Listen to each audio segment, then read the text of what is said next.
प्यारी परम सत्कार योग साध संगत जी, आप जी सारी संगत को प्यार भरी राधा स्वामी जी।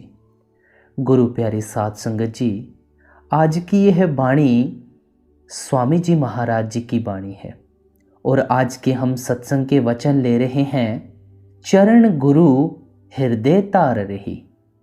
आज के सत्संग में गुरु साहिब हमें समझा रहे हैं, जिस वक्त प्रेमी को नाम मिलता है वह अंदर भजन करना शुरू कर देता है। जब यहाँ दोनों आंखों के दरमिया तक रूह सिमट जाती है तो अंदर पर्दा खुलता है और रोशनी हो जाती है। जब तारामंडल सूरज और चंद्रमा को पार करके अंदर जाती है तो आगे सतगुरु खड़ा है। वह सतगुरु का नूरी स्वरूप है जो बाहर हाय हाय करते हैं, सब बकवास करते हैं। कई सत्संगी कहते हैं कि सतगुरु आप ही ले जाएगा। ये तो वही बात है कि लद ले लदा ले, लदाने वाला भी साथ दे। स्कूल तक जाना लड़के का अपना फर्ज है। स्कूल जाएगा तो उस्ताद पढ़ाएगा, वह कहेगा कि आ पढ़। इसी तरह सतगुरु के चरणों तक जाना शिष्य का अपना धर्म है। जब गुरु की हिदायत के मुताबिक नाम जपती हुई रूह सचखंड पहुंचती है तो जो खुशी उस वक्त उसे होती है, 7 विलायतें मिलने से भी नहीं होती। जो अंदर नहीं जाते वे अंधे के अंधे हैं। वे क्या जाने कि सचखंड किसे कहते हैं। अब रूह सतगुरु के स्वरूप तक पहुंच गई, मानो उसकी गुरु भक्ति मुकम्मल हो गई। अब नाम भक्ति बाकी है। रूह कहती है कि जिस वक्त मेरे हृदय में सतगुरु के चरण आ गए, मुझे शांति आ गई, अपने घर जाने की राह मिल गई, यकीन हो गया। ये रूह करोड़ों युगों से यहाँ आई हुई थी।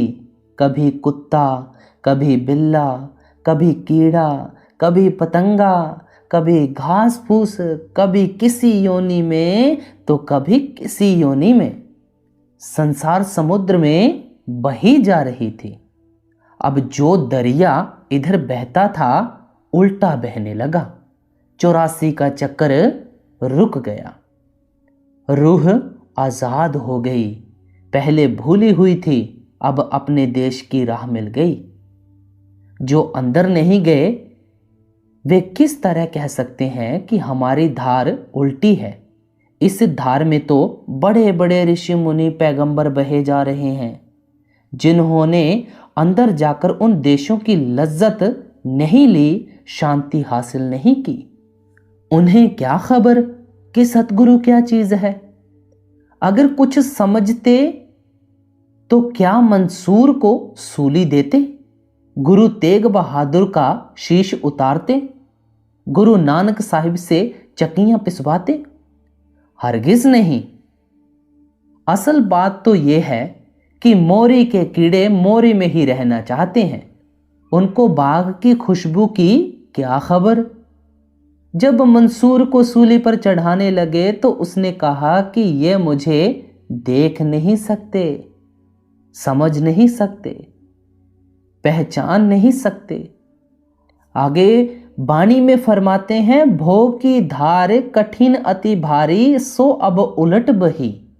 आप जी बड़े प्यार के साथ समझा रहे हैं, जिस संसार समुद्र को पार करते हुए बड़े बड़े ऋषि मुनि कांप उठे, रूह कहती है मुझे उसका डर नहीं। क्यों? क्योंकि मेरी धार उलट गई, मैं अंदर रवाना हो गई। अब ये गति सतगुरु की कृपा से मिलती है।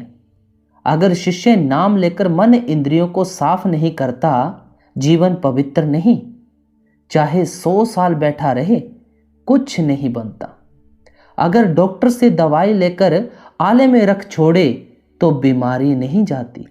इसी तरह अगर रोटियां लंगर से खाकर खड्डों खोलियों में इधर उधर या किसी और जगह घूम फिरकर वक्त गुजार दिया, बातें की, किसी की निंदा चुगली की, भजन ना किया तो कुछ नहीं मिलता। यहाँ आकर या तो सत्संग सुने या भजन करें, लेकिन जिन्हें निंदा की आदत पड़ी हुई है वे अपनी आदत नहीं छोड़ते। यहाँ पर गुरु साहिब बड़ी एक सुंदर मिसाल दे रहे हैं कि जो चीचड़ी थनों के पास होती है दूध तो नहीं पीती लेकिन लहू पीती है। आगे वाणी के जरिए हमें क्या समझा रहे हैं? गुरु बिन कौन समारे मन को, सुरत उमंग अब शब्द गही। अब बड़े प्यार के साथ समझा रहे हैं। रूह जोश में आकर कहती है कि जायदाद पिता की मिलती है और किसी की नहीं मिलती, सो मेरी इमदाद यानी मदद गुरु ने की। गुरु ने कहा ये शब्द की धार है, इसे पकड़ ले, इसके पीछे पीछे चली जा, शब्द की धार धुर पहुंचा देगी। अगर टिकट लेकर गाड़ी में बैठा दिया तो जिस स्टेशन पर जाना है वहां पहुंचाएंगे। ये जितनी जल्दी भजन सिमरन करेगा उतनी जल्दी जाएगा, जितना आलस करेगा उतनी ही देर बाद जाएगा। यह इसके अपने इख्तियार यानी वश में है।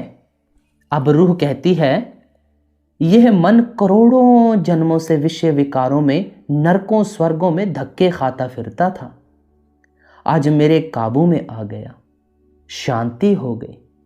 यानी रूह अपने देश चली गई, मालिक के घर पहुंच गई। कोटीन जन्म भरमते बीते, काहू मेरी आन न बाह गही।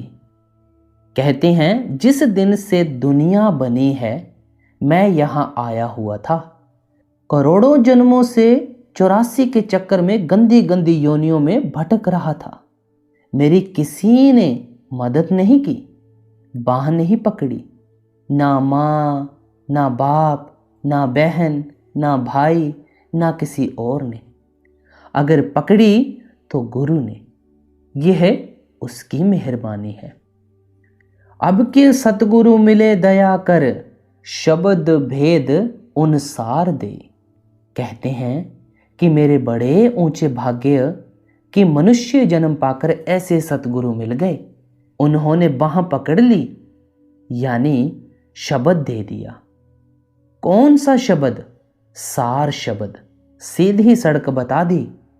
अब इधर उधर जाने की जरूरत नहीं। 9 को छोड़ द्वार 10 लागी, अक्षर मथ नवनीत लई।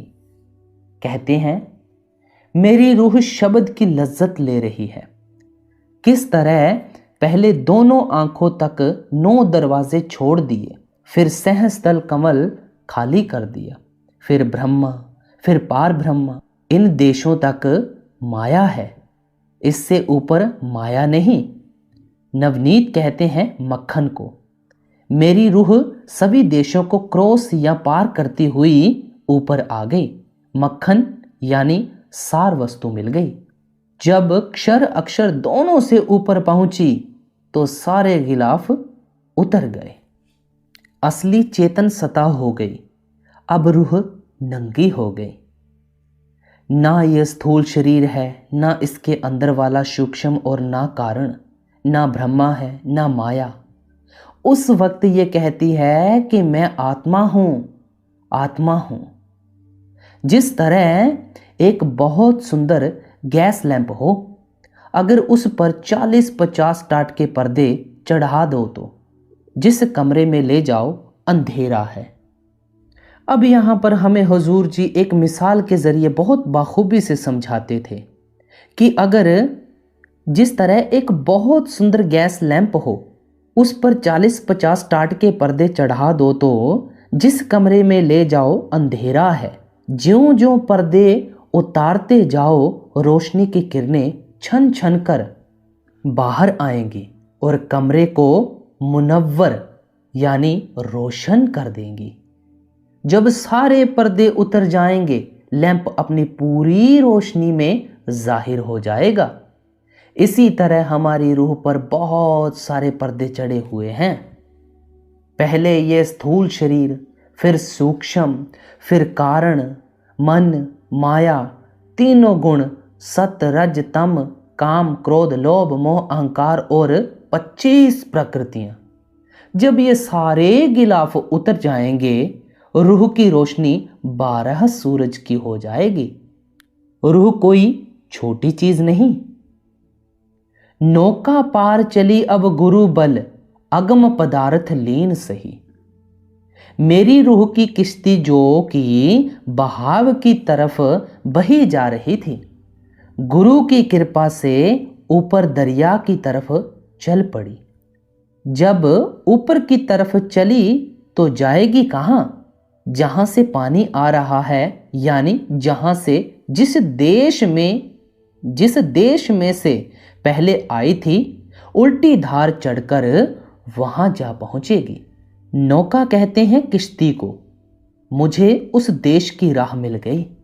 मैं परमेश्वर के पास से आई थी, उसी के पास चली जाऊंगी। क्या क्या कहूँ कहन गति नाही, सुरत शब्द मिल एक हुई। मैं क्या कहूँ और किसे कहूँ, दुनिया अंधी है। जो लज्जत, जो शांति मुझे मिली है, वह बयान में नहीं आ सकती। कतरा समुद्र में मिलकर समुद्र हो गया, यानी मैं परमात्मा से मिलकर परमात्मा हो गया। इससे ऊंची पदवी और क्या हो सकती है? यह दौलत गुरु देता है। गाय भैंसे तो गुरु से नहीं मिलती। जिस दुकान पर हीरे और जवाहरात हैं, वहां गेहूं और चने का क्या काम है? वहां ये चीजें नहीं मिलती। जो संतों से मांगते हो, बेटे बेटियां और दूसरा सामान जो प्रारब्ध लिखाकर लाए हो, वह जरूरी भोगनी है। चाहे रोकर भोगो, चाहे हंसकर भोगो। प्रारब्ध के आश्रय दुनिया को जिंदगी गुजारनी है। संत प्रारब्ध को नहीं छोड़ते। कोई कहता है मेरा पुत्र मर गया, संतों ने बचाया नहीं। कोई कहता है मेरी स्त्री मर गई, संतों ने बचाई नहीं। संतों की दुकान पर जो सौदा मिलता है, वह लो और अपने घर पहुंच जाओ। रहन गहन की बात न्यारी, संत बिना कोई नहीं कही। कहते हैं जो संत अंदर जाते हैं, वे उस देश की रहनी, उसकी कैफियत, उसकी लज्जत का बयान करते हैं। कूंजें पहाड़ पर अंडे देकर मैदानों में आ जाती हैं। अगर कौए और कबूतर जानना चाहें कि वहाँ कैसी ठंड है, उस देश की क्या कैफियत है, तो वे नहीं समझ सकते। रमूजे शाह शाह बदानद, सो उस देश की कारगुजारी, वहाँ का भेद संत ही जानते हैं। इसलिए जब दुनिया निंदा करती है तो वे हंस देते हैं। जिस तरह कोई अंधा किसी सुजाखे को कहे कि तू अंधा है, तो वह हंसकर चुप हो जाता है। सुन शिखर चढ़ महा सुन लखा, भंवर गुफा पर ठाट ठई। रूह ब्रह्मा से होती हुई पार ब्रह्मा यानी शून्य स्थान में आ गई।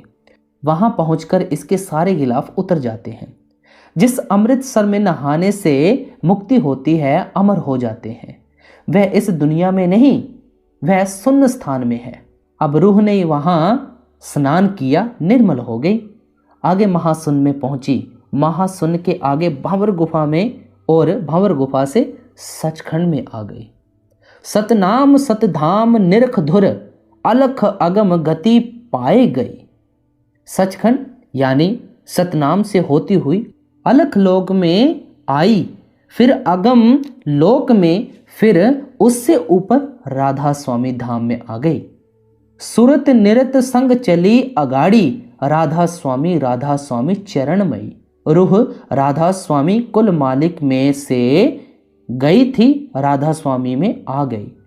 कतरा समुद्र में से भाप बनकर निकला, पहाड़ों पर जाकर बरखा बनकर बरसा। नदी नाले बन गए, फिर बहकर समुद्र में आ गया। 84 के चक्कर में से निकलने का यही तरीका है। बगैर गुरु ना कोई निकल सका है, ना निकलेगा। अब यहाँ पर सभी को बहुत बड़ी शंका हो जाएगी कि कोई राधा स्वामी एक अलग पंथ है, कि जिस राधा स्वामी के बारे में बताया जा रहा है कि ये कौन सा मजहब है, ये कौन सा पंथ है। सार वचन में राधा स्वामी का अर्थ निकाला गया है, जो स्वामी जी महाराज ने इस प्रकार निकाला है। राधा अति सुरत का नाम, स्वामी अति परमेश्वर नाम। यहाँ पर साफ स्पष्टों में बताया जा रहा है कि राधा यानी आत्मा, स्वामी यानी परमात्मा। यहाँ पर रूह और परमात्मा की बात की जा रही है। ये कोई अलग मजहब नहीं है। जैसे 10वीं पातशाही गुरु साहिब ने जब गुरु साहिब के नाम लिखना आरंभ किए थे तो उन्होंने बहुत सारे नाम लिखे उस कुल मालिक के। तो अंत में उन्होंने उस परमेश्वर नाम को अनामी नाम से कहकर पुकार दिया कि उसका तो कोई नाम ही नहीं है।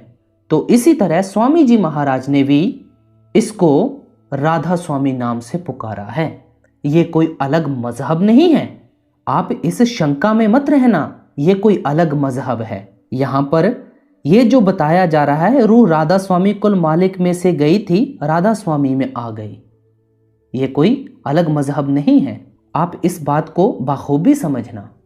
आगे एक सत्संगी हुजूर महाराज जी से सवाल करते हैं, हुजूर सुरत और नृत्य का क्या हिसाब है? महाराज जी ने आंसर किया, यहाँ बहुत से लोग गलत समझ लेते हैं। असली तो सुरत बनती है 10वें द्वार में, त्रिकुटी तक नृत्य काम देती है। अब सुरत का क्या काम है? सुनना। नृत्य का काम है देखना। Light is faster than sound, यानी रोशनी की रफ्तार आवाज से तेज होती है। मतलब तो यह है कि जब तक नृत्य काम न करे सुरत आगे नहीं जा सकती। अब आप जी आगे फरमाते हैं, अब आरत सिंगार सुधारी प्रेम उमंग भी बहुत चाहिए। आरत का मतलब है रूह का अपने असली मालिक में जाकर जज्ब यानी लीन हो जाना। कहते हैं हमारी रूह उस कुल मालिक में आकर लीन हो गई, फैसला हो गया, कतरा समुद्र में मिलकर समुद्र हो गया। परमेश्वर का रूप क्या है? प्रेम। रूह का रूप क्या है? प्रेम। फर्क क्या है? ये कतरा है, वह समुद्र है। प्रेमी को प्रेम में मिलना है, यानी चेतन को चेतन में समाना है। काल कला सब दूर विडारी, दयाल शरण अब आन लई। अब आप जी फरमाते हैं, इस रूह ने काल के देश में आकर करोड़ों जन्म पाए और करोड़ों बार बेटे बेटियां बनाए, फिर करोड़ों दुख पाए, करोड़ों सुख पाए। कहते हैं अब काल के देश में से निकलकर दयाल के देश में आ गई।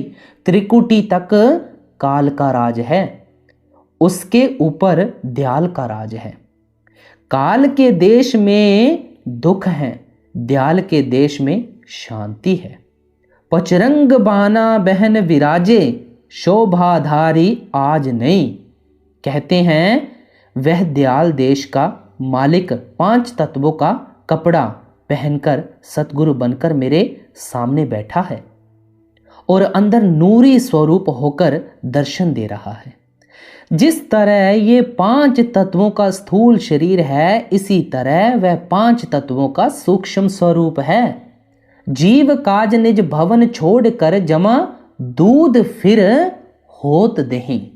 कहते हैं वह कुल मालिक अपना देश और भेष छोड़कर मनुष्य बना, यानी पहले मक्खन था, फिर दूध बना, फिर दही बना और दही से फिर मक्खन। जब हमारे जैसा मनुष्य बनकर आया तो कहता है तुम इस देश के नहीं, तुम्हारा देश और है।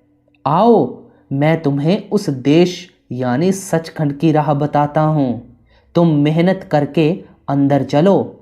फिर ये भी तो नहीं कहता कि तुम अकेले जाओ, बल्कि ये कहता है कि तुम चलो, मैं तुम्हारे साथ हूँ।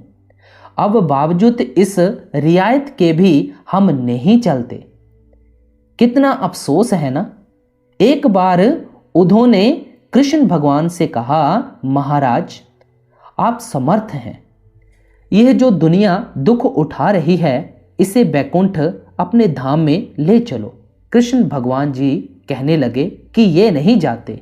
उद्धव कहता है कि मुझे किस तरह यकीन आए। कृष्ण भगवान ने कहा लोगों से पूछकर देख लो, अब सूअर की योनि सबसे बुरी होती है। उधो उसे जाकर कहता है कि चल तुझे बैकुंठ में ले चले। कहता है कि क्या वहाँ बाल बच्चे होते हैं? उधो ने कहा कि नहीं। फिर कहता है कि वहाँ गंदगी पाखाना होती है? उधो ने कहा कि नहीं। कहता है तो मैं नहीं जाता। संत सबसे प्यारी से प्यारी और कीमती से कीमती चीज मुक्ति देते हैं, यह बेटे बेटियों को नहीं छोड़ सकता। फिर वे क्या दें? एक आलिम, फाजिल, गुणी, ज्ञानी विद्या पढ़कर आ रहा था। किसी जाट ने पूछा कि कहाँ से आ रहे हो? कहता है कि काशी से विद्या पढ़कर आ रहा हूँ। जाट ने कहा तुम्हें हीर रांझा आता है? कहता है जी नहीं। जाट ने कहा तुम्हें सस्सी पुन्नू आता है? कहता है नहीं। फिर जाट ने कहा तुम्हें सोनी महिबाल आता है? कहता है नहीं। तो जाट ने कहा फिर तुम पढ़कर क्या आए हो? जो संतों से रुपए पैसे मांगते हैं, बेटे बेटियां मांगते हैं, उन्हें संतों के पास आकर क्या लेना है? उन्हें भूखे मरना है, यानी रूहानियत से खाली रहना है। मथ मथ माखन काढ़ निकारा, बिरले गुरमुख चाख चखी। कहते हैं यह दौलत हिंदुओं, मुसलमानों, ईसाइयों सबके अंदर है, मगर निकाली नहीं, यानी दूध पड़ा हुआ है, मक्खन नहीं निकाला और ना ही घी बनाया। जो कमाई करके रूह को ऊपर ले गए, उन्होंने दूध से घी निकाल लिया। राधा स्वामी दीन आवाजा, चढ़ो अधर निज धाम पे। सब संत दुनिया में आकर जीवों को होका देते हैं कि ईश्वर परमेश्वर ना वेदों में है, ना शास्त्रों में, और ना दूसरी पोथियों में, ना तीर्थों में है, ना पहाड़ों में, बल्कि तुम्हारे अंदर है। किसी महात्मा से राह लेकर अंदर चलो और मालिक के दर्शन करो। मगर सुने कौन? क्योंकि रात को जागना पड़ता है, फिर कम खाना कम सोना बड़ा मुश्किल है। यही कबीर साहिब जी कहते हैं, सुखिया सब संसार है, खावे ओ सोवे, दुखिया दास कबीर है, जागे ओ रोवे। जिस तरह जमींदार 6 महीने मेहनत कर करके अनाज का मुंह देखता है, फिर राह में आंधी तूफान सो तकलीफें तो आती हैं, तब कहीं अनाज घर आता है। इसी तरह कहीं काम है, कहीं क्रोध है, कहीं नंग है, कहीं भूख है। कोई पैसे ना होने के कारण दरिया पार करके गुरु के दर्शन को आता है। सो रुकावटें तो हैं, फिर भी मैं यही कहूँगा कि हक की कमाई करनी चाहिए। दिल्ली में नसीरुद्दीन मोहम्मद एक मुसलमान बादशाह हुआ है। उसका उसूल था कि खजाने में से अपने लिए कुछ खर्च नहीं करना, बल्कि हक की कमाई करना। उसका काम क्या था? दरबार के काम से फारिग होकर दस्ती कुरान लिखना, यानी हाथ से कुरान लिखना, इस ख्याल से कि लोग असल से ज़्यादा कीमत ना दें। नौकर को देता कि इसे बाजार में बेच आ। नौकर बेचकर जो पैसे लाता, उससे अपना और बीवी बच्चों का गुजारा करता। जो उसका नौकर था, उसकी कई महीनों की तनख्वाह बादशाह के जिम्मे थी। एक बार उसे घर से चिट्ठी आई कि फौरन घर आ जाओ। उसने बादशाह से कहा कि मुझे रुपए दो, मुझे घर जाना है। बादशाह के पास रुपए नहीं थे, उसने टाल दिया। इसी तरह कई महीने गुजर गए। इतने अरसे में कई चिट्ठियां आ गईं कि जल्दी घर आओ। आखिर उसने बादशाह से इजाज़त हासिल कर ली। बादशाह ने उसे 2 रुपए दिए।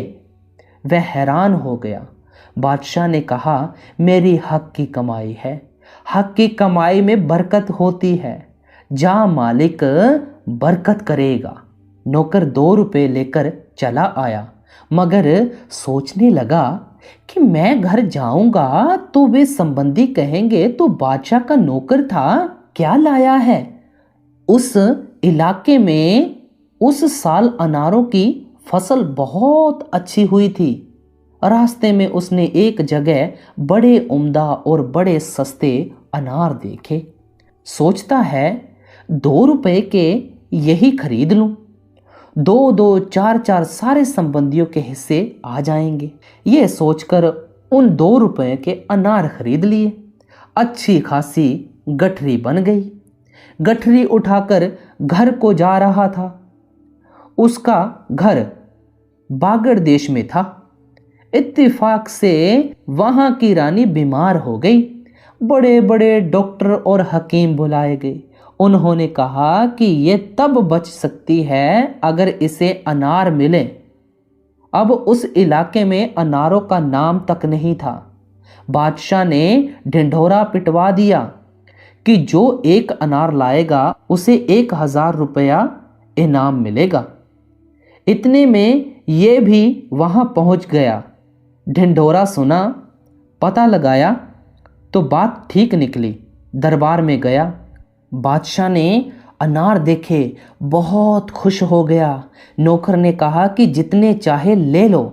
बादशाह ने ज़रूरत के मुताबिक अनार ले लिए और 1000 रुपया अनार के हिसाब से कीमत चुका दी। फिर 2 सिपाही साथ दिए कि जाओ इसे आराम से इसके घर पहुंचाकर आओ। अब वह हजारों रुपए का मालिक बन गया। सो ये हक की कमाई का फायदा है। मुझे ये बात तो नहीं करनी थी, पर कर देता हूं। कई लोग कहते हैं कि सत्संग के रुपए से सिरसा में जमीनें खरीदी हैं।